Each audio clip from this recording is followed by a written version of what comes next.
Every conversation is either a bridge or a barrier, and the difference is presence. Welcome to the Voice of Impact, where belief meets action. Our podcast amplifies stories, systems, and solutions behind a meaningful change. I'm your Mm. host, Robert Ndoping. Today's conversation is about communication, not as a performance, but as a relationship, not as control, but as connection, and not as something we do, but as something we are. My guest today is Yarona Boster, an advanced certified life coach, certified speaker coach, TEDx speaker, TEDx event moderator, a two-time international best-selling author with nearly 2 decades of experience spanning from early childhood development, psychology, human development, and coaching. Yarona helps parents, leaders, and speakers transform how they communicate, moving from reactive, disconnected patterns to communication that is clear, grounded, and deeply human. Her work is rooted in emotional security, authentic expression, and relational intelligence. So, whether at home, in your workplace, or on stage, Yarona teaches people how to create connection everywhere they show up. Not by saying more, but by being more present. Through a blend of practical tools, development insight, and the art of an authentic expression, she empowers people to lead, parent, and speak with confidence, clarity, and impact. Yarona, we're excited to have you today on the Voice of Impact. It is absolutely my pleasure to be here. I love conversation, in case you couldn't figure that out by my bio. Communication. So, as a TEDx speaker coach, you've seen people try to perform confidence. So, what's the difference between performing confidence and embodying it? Mm, Well, let's see. You can always tell when somebody's putting on an act. And here's something interesting. Let me take that back a step before we go there with confidence. Um, there is a little nature of performative aspect to speaking on a stage like that, but it's performing you. It's not putting on an act of somebody you're not. So, one of the things that I do with my speakers is I identify with them what works best for them, and we work on elevating those elements of them. And then we identify what's not working well for them, what is, as I call it, reductive to their communication, what is actually reducing their ability to be received by the audience.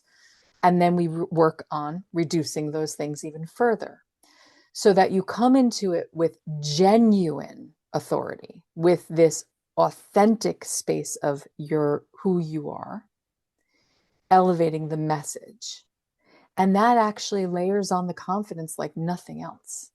Because when you're coming in, knowing what you do well and having worked, practiced, and I mean a lot of practice on reducing the things that are reductive to your communication, then you have the confidence you need to move forward. It doesn't mean nerves won't get in the way. It just means that you have to take those nerves and transition them into excitement. So it's very interesting. With emotions, we have these very interesting play of emotions, you know, that kind of vibrate at different intensities. Nervousness and excitement vibrate at a similar intensity. Calm and melancholy vibrate at a similar intensity, similar frequency. So what's very interesting is that when we feel our nerves coming up, it's also because it's identifying that we care. When you feel nervous, it's because you care. And when you remind yourself that you care and you remind yourself why you care, you can transmit that into excitement. Oh my gosh, I'm so nervous. I'm so nervous. This is so crazy. It's so overwhelming. There's so many people here. Oh, what are they going to think of all this stuff? And you can transmit that by saying, yeah, I am nervous. Why? Oh, because I care, because I want them to care about this same topic that I care about so much. Because this topic means so much to me, because I know how much this thing can change people's lives. Why does it change people's lives? Oh, it changes people's lives because da da da da da. And then you start reminding yourself of what excites you about that topic. And now you've taken nerves into excitement. And that, again, is an elevation of confidence. It gives you the ability to bring that confidence back up because you're like, oh, yeah, I know my stuff. I know about this thing, this topic that I'm going to talk about. Yeah, yeah, yeah, absolutely. I can talk about this stuff. And that brings your confidence back online. All of these things matter to bringing confidence back online. But disingenuous confidence is coming from a place where your image esteem is raising up higher than your self-esteem. And that is something, again, I talk about it in relationship to parenting and children and things of that nature, but it also works for adults. Our self-esteem is what we think of ourselves, our worth, how worthy we feel about our skills, our abilities, our nature, our values, all of the things that live inside of us, and how much we value that. Our image esteem, it's not what others think of us, it's our perception of what others think of us and the value we place on it. So if we value someone else's perception of us over our own perception of us, then we're always going to work to have the best angle of my face in a given audience, make sure the lighting is just right so that they see me perfectly, make sure that our outfits are pristine, and we're going to forget that we're human, and humans are these perfectly imperfect creatures. That's what we really are. And that beauty of the imperfections, because they really speak to the unique nature of us, is what makes that part inside of us, that essence, speak to the other people's essence. And that takes confidence out of the game entirely. We don't need to worry about whether we are or are not confident, because what we are doing is being human with other human beings. Yeah, how our essence can speak to other people's essence. That's a major one as well. So I want to dig a little bit into you and for somebody to learn something. What did you have to unlearn about your own voice or your presence as you grew into this work? Control.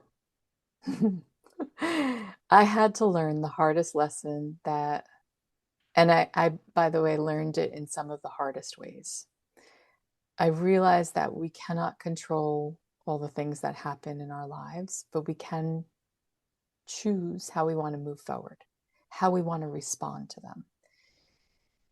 And it let me take my foot off the gas pedal of trying to keep going, being productive, I've got this in control and that in control. And I'll tell you that it came from a place of death and the dying experience. I have had an excess of death and loss in my life. A lot, a lot. And when I came to that realization, well, I can't control my loved ones dying or death. I can't control that. I can't control the finite nature of the amount of breaths we have on this earth. If I can't control that, the fallacy of control is just, it's ridiculous. Why do we think we can control everything around us? We can't, but we can choose how we respond to it. And I kept saying that over and over again. If I don't want to become a bitter, angry person for all the losses I've experienced, for all the the horrors of the things that have happened and come and gone in my life, well, I get to choose how I perceive that experience I had. And this kind of goes back to what I was saying about the train, derailing and all the different perspectives that people have on it. When when you realize that life is just a totality of perspectives, it's just a totality of experiences, you get to choose how you perceive those experiences. So when when my father was dying and I was his primary caregiver, I could look at it and say, he hasn't seen me get married. He hasn't seen me marry my husband yet. He hasn't seen me have children yet. I can be angry about that. I could be angry that he's suffering and in pain. I could be like going, why? I could do all of that, sure. And it's not to say that it didn't hurt. It did. Of course it hurt. Pain was inevitable with that experience. But I could also choose to pay attention to the fact that I was having the honor of caring for him in his final months and time and days and his final breath. I could see how profound that experience was, to be able to reverse the roles of parent to child. And now I was his caregiver. It was so beautiful. It was so significant to give him that honor, and then to do the same with my mother a few years later, unfortunately, when she was hit with cancer. And to have many other loved ones in my life, to be able to be there for them as they went through the dying experience, to be able to sit with them in the fear, in the love, in the heartache, in all of that, was one of the greatest honors of my life. It still is to this day. And I can choose to honor that, or I can be resentful for it. Or I could be angry. I could say, why me? Life isn't fair. Well, no, it's not. But nobody ever made promises of fair. My mom used to have this thing that she would say to me, especially when she was dying. She would say, life. Nobody ever gets out of it alive. And I thought it was so cute because, yeah. And that realization helped me loosen the fallacy of control that I thought I had. I can't control the things around me, but I can respond. And I can respond with much more conscious awareness, especially these days as I work on this, because it's a skill and it takes practice, practice, practice, practice. And some days you lose the skill and you're like, oh, okay, this is a day I just want to lie in bed. I don't want to do anything. Nope, nope, nope, nope, nope. In fact, the last 2 days I've been super sick, and I was like, oh, I have a live show and I'm going to be on Robert's podcast, and oh man, I hope I'm going to be okay. But I could only do what I could do. I took some medication, and I'm like, okay, I'm going to show up with as much enthusiasm as I can. I couldn't control the fact that I got sick, but I'm not going to let it control me, my response. And I think that is something that's changed the nature of the way that I not just help my clients and all the people around me, but it's changed the nature of the way that I walk into every step of life.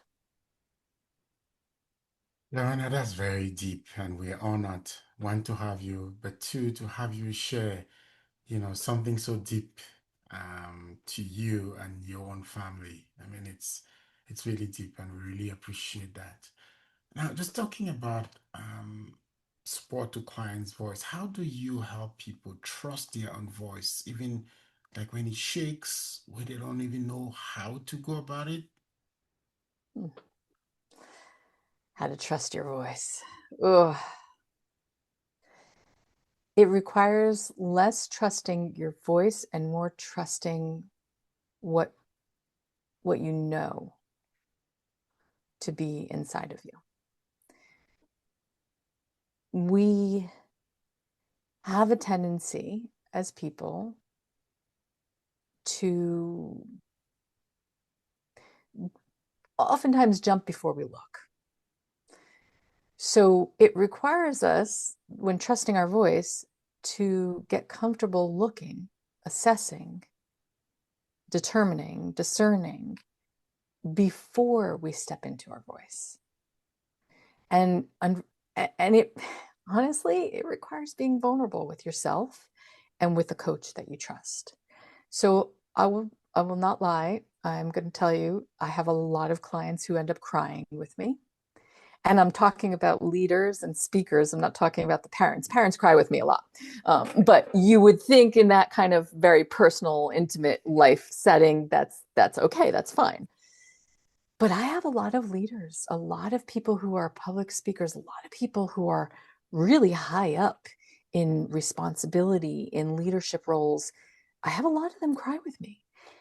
And a part of the reason for that is because we create a space of trust. We create a space where they feel seen and heard, truly seen and heard, not for their accomplishments and their accolades and all the things they've done in their lives, but for who they are at their core, their essence, their humanity. And it changes the nature of the way they start to perceive their own voice. And that shapes a relationship between themselves and their voice. And it shapes a space of trust. And then once they actually start to be able to tap into all of that, that is when the truth comes out. That is when their real voice shows up in the spaces that they feel most judged, because they stop worrying about the judgment. I help a lot of people stop worrying about the judgment. A lot of people stop worrying about how they're being perceived and start considering how they're being received instead. And there's a distinction there. And again, it goes back to dismantling image esteem. It goes back to, there's a lot of psychology in it, a lot. And it's a very messy, messy space. That's another thing too. The first thing I do with people is help them recognize that the space we're going to be working in is not formulaic at all. It's messy. I know there are a lot of people who do voice coaching and speaker coaching, and they have formulas, they have strategies, they have set, like, follow this from A to Z. But the truth is that that just touches the surface level. And the surface level, if that's where you're comfortable, go for it. But when you really want to change, dramatically change who you are as a leader, who you are as a professor, who you are as a CEO, who you are as a manager, who you are in the spaces that you go into as a parent, then you have to do a lot more deeper level work. And that is very messy work. So first I kind of help them get comfortable with that mess. And then we go from there. And then we create a space of trust and a space of judgment doesn't get to walk into that space at all. There's no judgment in that space. And honestly, I have never felt more honored in my life to be able to help people and support people in that space. One of the things I used to say, especially when I was struggling with infertility, when you're struggling with something that's beyond your control, you feel really helpless. You don't know how to help yourself. You don't know anything. And so I always used to say, when you're helpless to help yourself, help others. Yeah. And in turn, you will find the help that you need for yourself. And I never realized just how true that was until I really started to support so many people in different walks of life. People who want to communicate better, their intention is beautiful, it's pure. People who really want to do this with purpose and integrity, that is a beautiful space to come at. People who want to communicate better with their families, with their loved ones, with their in their leadership roles, with the world. When you come at it with that pureness of intention, anything is possible. And when you're willing to trust in someone else to help you get there, it changes everything. When people are willing to put that trust in me, to me, that is the greatest honor. The greatest honor. So I treat it with as much respect as I possibly can, Just every ounce of respect I have within me goes into that process. Oh, that's so amazing to hear. And you've not just shared lots of things on communication, you shared life lessons. Actually, you've actually shared lots of tough life lessons. And I really hope somebody's listening today that is getting this lesson and not just getting the lesson, but looking deeper into themselves and asking, maybe I might need the support. Maybe I might need somebody to be able to support me through this journey. So, as we start to trickle down towards wrapping up a few things here, I just want to ask you when you look at the world today, especially how divided communication has become, what kind of communication does this moment in history require of us? Yeah, I've been thinking a lot about this. I kind of feel like we're in a state of Babel. Yeah. I feel like we've changed the nature of language so much to the point that we're no longer actually able to hear one another. So it very much concerns me. And I think in order to be able to fix this, I guess if that for lack of a better word, we need to dismantle it all and rebuild it. And that's going to require a lot of support mechanisms. That's going to require a lot of people who understand that the rebuilding is going to be hard. It means getting rid of old patterns. It means deconstructing those patterns to figure out what worked well in those patterns and what doesn't. And what works well in my communication pattern over here, what doesn't work well over here. How can I redefine this? Now, a big part of that is centered in, or a big part of the problem with this is centered in this black and white thinking we've gotten into. And that's because we've surface leveled a lot of things because of social media, because of technology. We've created this surface level response of black or white, swipe right or left. Da, da, da. It's just automatic. And what that actually is, that's our survival instinct working for us. That's not our deeper critical thinking process. We're like, oh, I'm either for or against, with or without, yes or no. And this is all this black and white thinking that we've gotten into, when what we really need to recognize is that humans are messy, complex creatures that are more often than not in the gray. And the gray is where we need to stay if we are to continue as a communal species. And the only reason our civilizations have survived as long as they have is because we're a communal species. So if we dismantle this and get back to the heart of who we are as a species, we are communal by nature. We work best together. We build up together. We progress together. Then we have to be willing to cross the divides and the barriers of all this black and white thinking that we've created in the digital space. It's not serving us. It just doesn't serve us as a species. It doesn't. We need to go back to a lot of gray thinking, a lot of ability to say, I see your side and I see my side. I still believe in this, but I can see where you're coming from. And we can agree to disagree on this and still move forward together. And I think that's where we suffer the most, because we've at this point said, nope, this is my side. I don't even want to hear what you have to say about your side. We've created these echo chambers of belief systems. And again, belief systems are based off of patterns. They're based off of perspectives and experiences.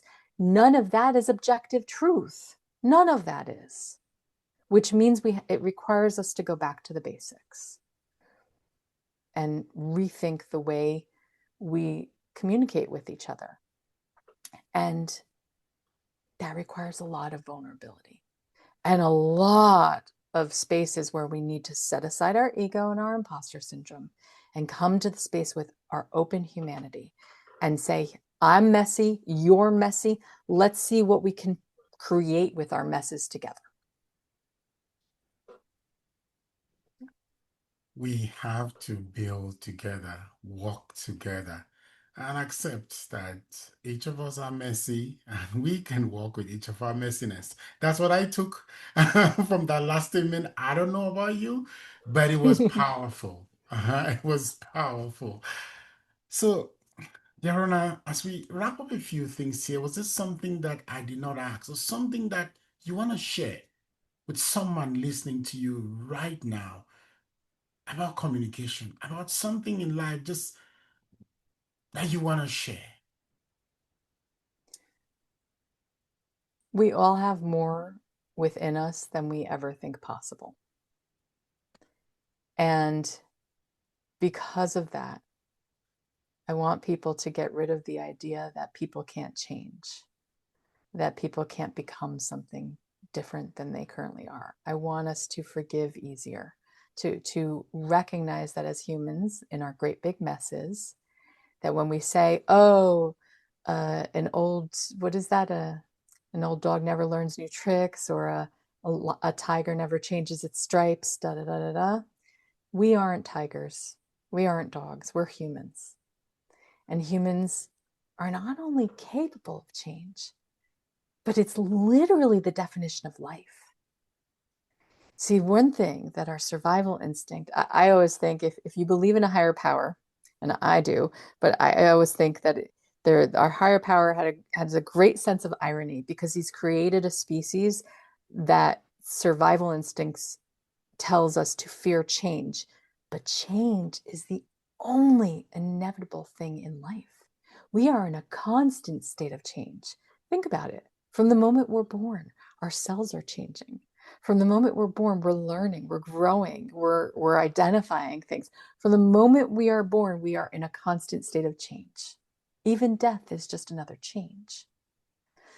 So, because of that, I think we need to give ourselves a little bit more grace and a little bit more forgiveness for the fact that when somebody says XYZ, they said it here and there in that particular space, in that particular environment, in that particular state of mind, in that particular time and place. It doesn't mean that it's been written in stone. And even stone can crack, which means we have to give ourselves permission and acceptance and forgiveness that change is the best thing in life. And if we give other people the grace to change, we will see them change with us. But if we tell them no, that's it. Once you've said that and you opened your mouth and I'm done with you, we are really stuck in that black and white thinking, and we aren't giving ourselves room or permission to grow. So my hope is that everybody accepts the inevitability of change and then allows that to be a part of the process of living for every other human we come in contact with. That really aligns a lot with me because I remember when I started my career, one of my first managers told me the only room on earth that is unlimited, that has no end, is change.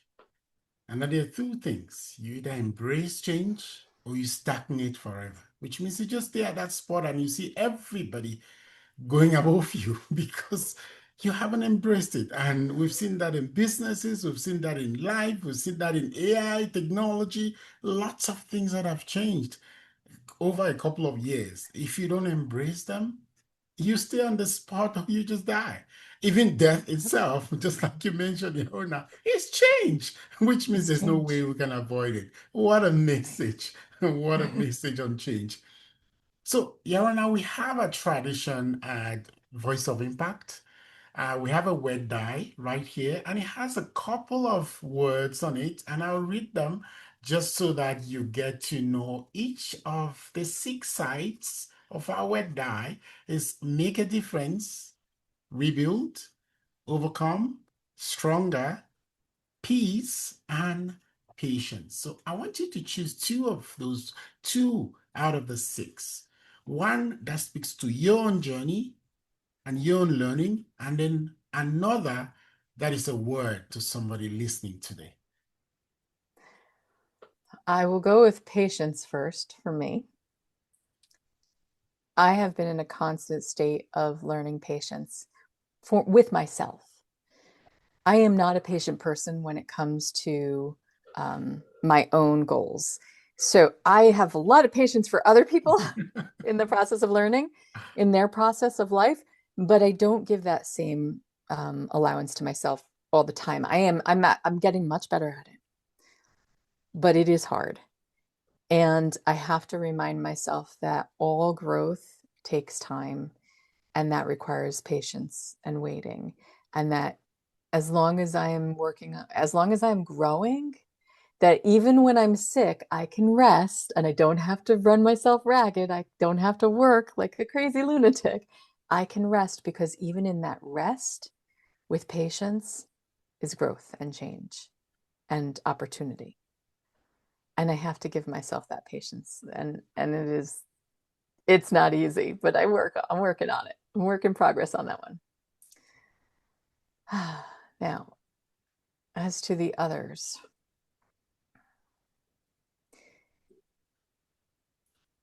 I think overcome is a really important word because a lot of us, there's a very interesting thing that happens when somebody goes through a grief or a tragedy or something like that. Some people will respond with, "Oh my gosh, I can't imagine what you're going through." But yet we can and we should because often it happens to everyone. And the thing about saying that to people is that we minimize our ability to overcome things, to overcome hard things. We minimize our capacity to learn in tragedy and difficulty and difficult times and difficult moments and difficult experiences. And it's not the best word for it, but when we overcome those experiences, it's not that we pack them away and put them away.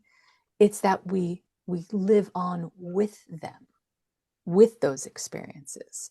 So we don't necessarily overcome them, but we overcome the hurdle that got placed in our path, the mountain sometimes that it looks like for us.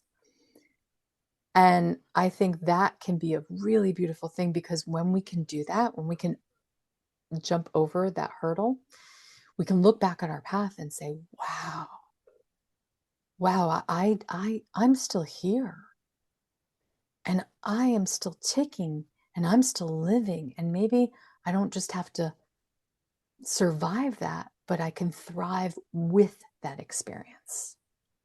And I think that can be a better definition of overcoming.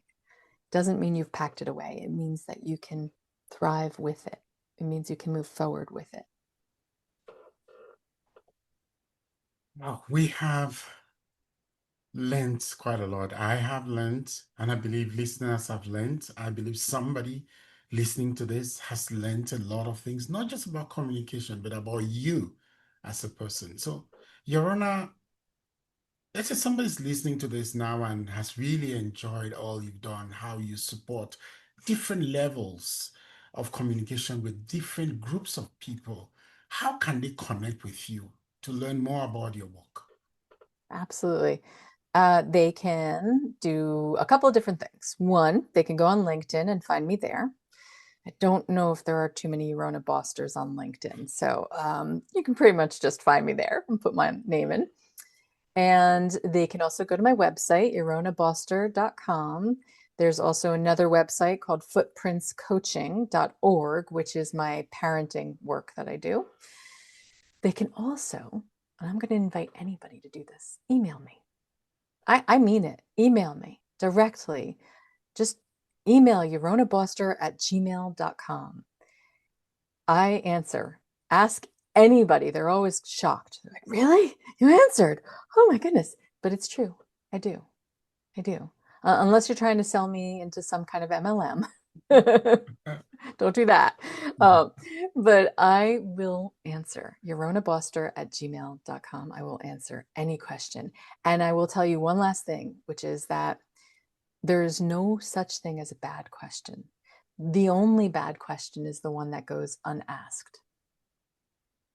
So start a conversation with me with a question and let's take it from there.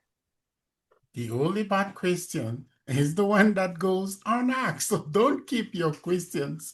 Feel free to shoot them out to Yarona, and she will be more than happy to get back to you. She's so amazing. I think you've listened to this.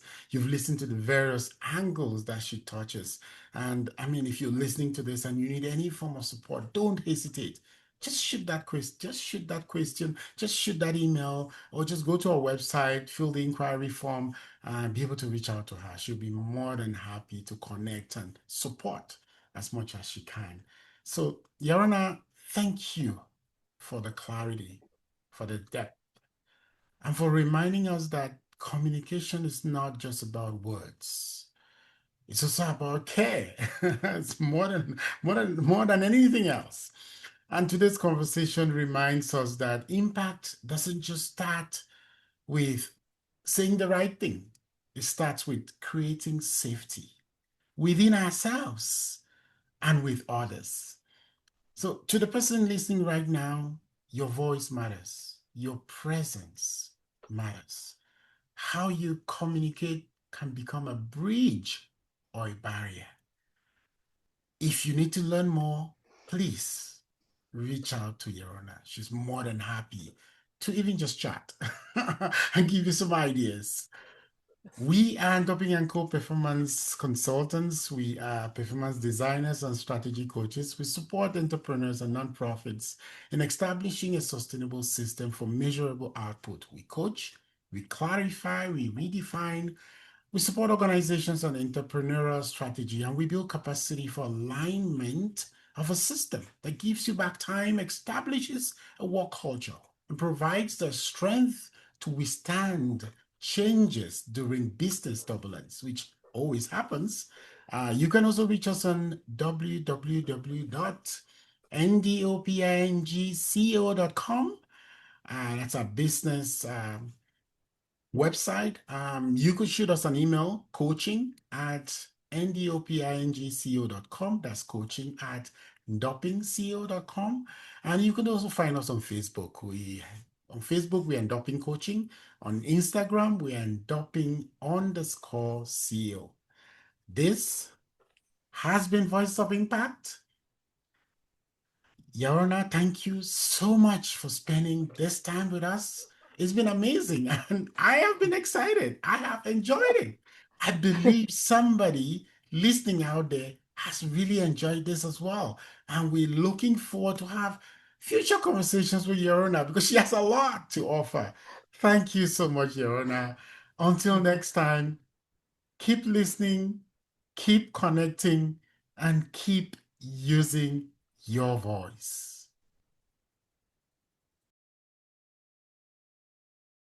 It's very simple. Empower as many people as possible.